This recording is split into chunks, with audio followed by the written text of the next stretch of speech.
जय जिजाऊ. आज 17 जून राष्ट्रमाता राजमाता मासाहेब जिजाऊ यांचा स्मृती दिन. मातृत्वाचा आणि स्त्री शक्तीचा सर्वोच्च आदर म्हणून राष्ट्रमाता जिजाऊंकडे पाहिलं जातं.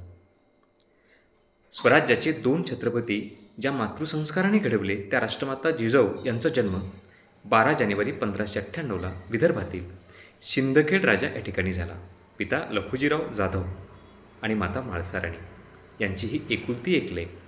बालपणापासूनच जाधवरावांनी जिजाऊवरती धैर्य धाडसाचे संस्कार केले. त्यांना युद्धकलेचं शिक्षण दिलं.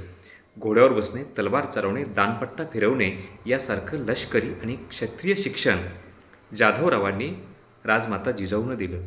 ही विदर्भाची लेक पुढे मराठवाड्याची सून झाली.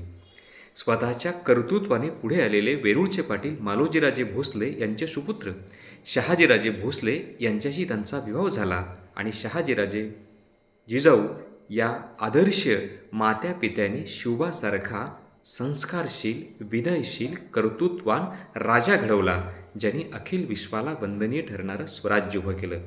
म्हणून स्वराज्याचे संकल्पक शहाजीराजे भोसले तर स्वराज्याच्या प्रेरणास्त्रोत ह्या राष्ट्रमाता जिजाऊ आहेत. त्या राष्ट्रमातेच्या पावन स्मृतींना विनम्र अभिवादन.